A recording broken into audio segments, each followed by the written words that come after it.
عليه وسلم على العالمين جميعا وأقامه يوم القيامة للمذنبين المتلبسين الخطائين الهالكين شفيعا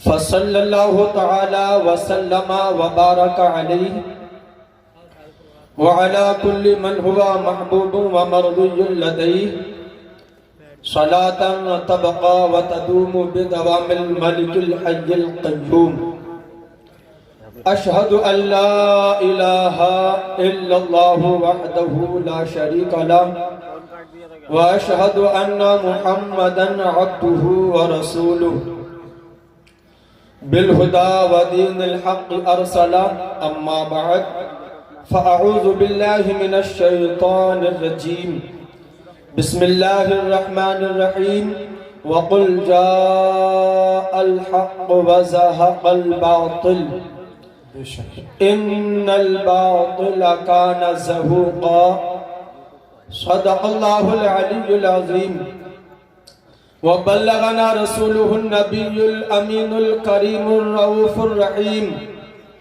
ونحن على ذلك لمن الشاهدين والشاكرين والحمد لله رب العالمین۔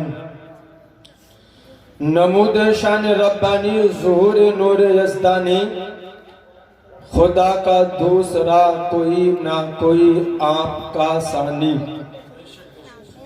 ہمارے دین کی حقانیت کے دونوں شاہد ہیں، معین الدین اجمیری، محی الدین جیلانی۔ بارگاہ رسالت میں عقیدت و محبت کے ساتھ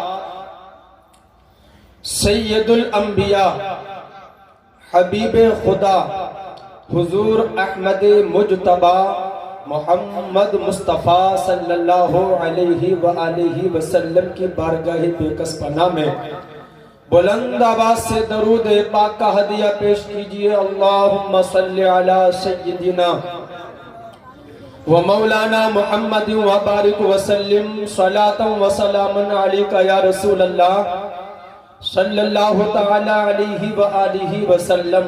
حضرات، مبارکبادی کے لائق ہیں آپ حضرات، قیصرہ کے سنی مسلمان اور آپ کی جامع مسجد کے امام و خطیب حضرت حافظ و قاری محمد ناظم، آپ تمام عقیدت مندوں نے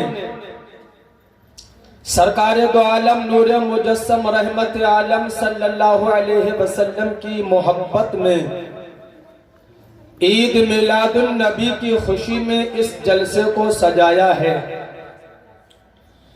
پروردگار عالم کی بارگاہ میں دعا ہے کہ اللہ پاک اس جلسے کو اپنی بارگاہ میں قبول فرمائے۔ اللہ پاک ہم سب کو جزائے خیر عطا فرمائے۔ اللہ پاک مجھے حق بولنے کی اور ہم سب کو حق پہ عمل کرنے کی توفیق عطا فرمائے۔ حضرات، شعر ملاحظہ فرمائیں، شاعر لکھتا ہے، بڑے لطیف ہیں نازک سے گھر میں رہتے ہیں،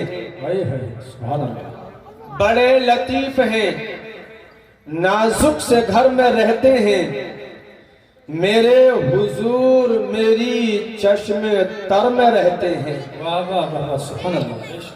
ہمارے جگر میں، ہمارے دل میں رہتے ہیں، ہمارے دل میں، ہمارے جگر میں رہتے ہیں، انہی کے گھر ہیں یہ، وہ اپنے گھر میں رہتے ہیں۔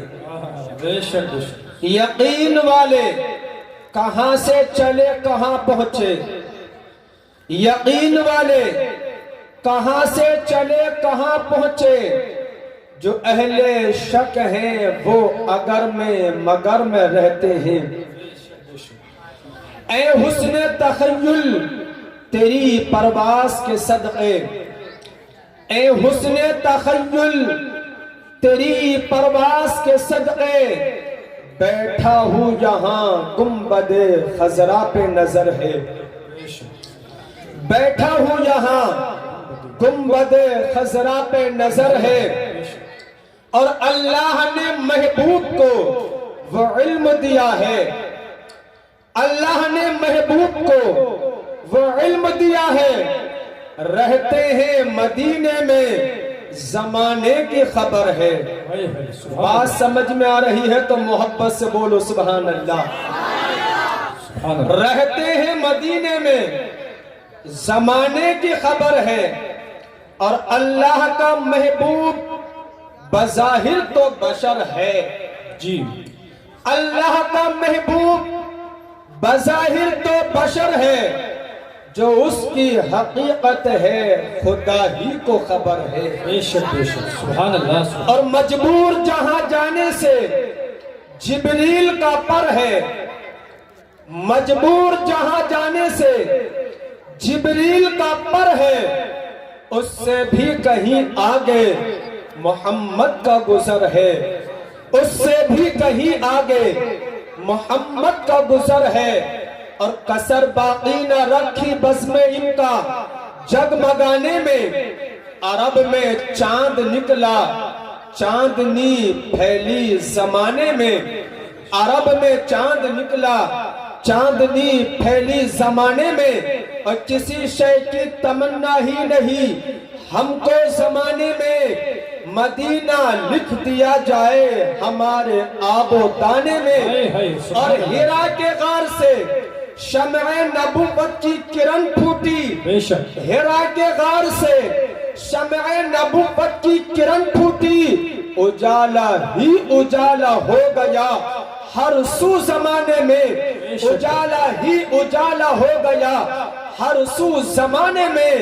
بسد انداز یکتائی بغایت شان زیبائی، امی بن کر امانت آمنہ کی گود میں آئی، جہاں تاریخ تھا ظلمت قدا تھا سخت کالا تھا جی جی بے شک، جہاں تاریخ تھا ظلمت قدا تھا سخت کالا تھا، کوئی پردے سے کیا نکلا کہ گھر گھر میں اجالا تھا۔ حضرات، جشن عید میلاد النبی کی خوشی میں اپنی بات کا آغاز یہاں سے کرنا چاہتا ہوں۔ پیارے مصطفیٰ صلی اللہ علیہ وسلم اس کائنات میں رحمت بن کر تشریف لائے ہیں۔ مسکرا کر بولیے سبحان اللہ۔ رحمت بن کر تشریف لائے ہیں۔ نبی کے آنے سے پہلے ساری دنیا میں ہر طرف ظلم ہو رہا تھا، خاص طور سے بچیوں پر، عورتوں پر سب سے زیادہ ظلم ہو رہا تھا۔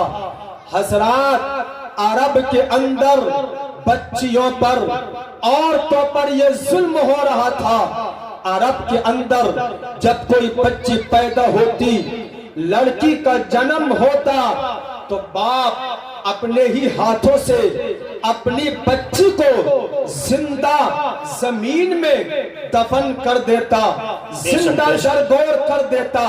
حضرات، ایک صحابی حضور کی بارگاہ میں حاضر ہیں، عرض کرتے ہیں یا رسول اللہ، جب آپ تشریف نہیں لائے تھے، آپ کے آنے سے پہلے عرب کے اندر بچیوں کو زندہ درگور کر دیا جاتا تھا۔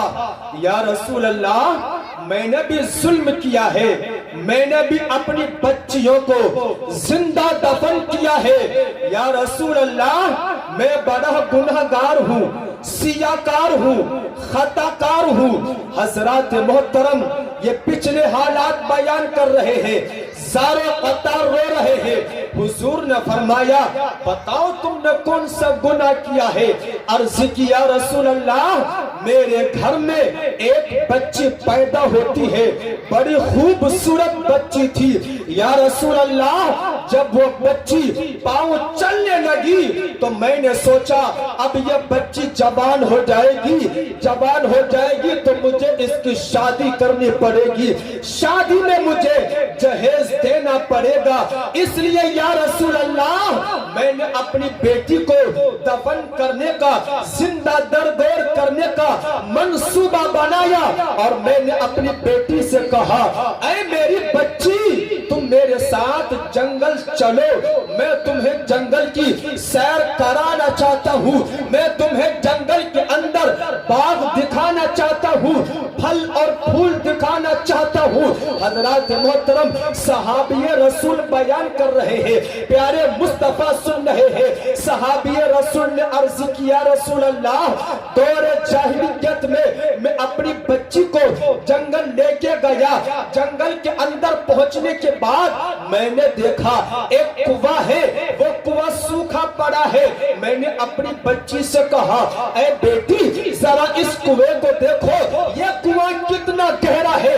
وہ بچی نادان تھی، چھوٹی سی بچی، سادہ سی بچی، اس نے جیسے ہی کنویں کے اندر جھانکا اور دیکھنا شروع کیا، یا رسول اللہ میں نے پیچھے سے ٹھوکر ماری، جیسے ہی میں نے اپنی بچی کو دھکا دیا میری بچی کنویں کے اندر گر گئی، جیسے ہی وہ بچی کنویں کے اندر گری، گرانے کے بعد اب میں نے اوپر سے مٹی ڈالنی شروع کر دی، پتھر ڈالنے شروع کر دیے۔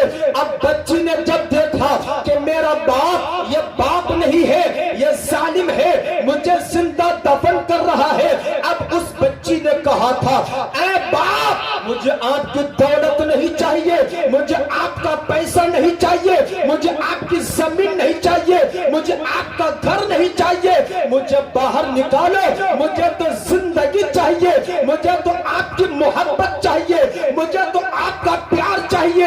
یا رسول اللہ وہ بچی باپ کہہ کے مجھے پکارتی رہی ابا جان اس کنویں سے مجھے باہر نکالو، میری جان کو بچاؤ، میری جان کو بچاؤ، مجھے آپ کی ضرورت ہے، آپ کی محبت کی ضرورت ہے۔ لیکن یا رسول اللہ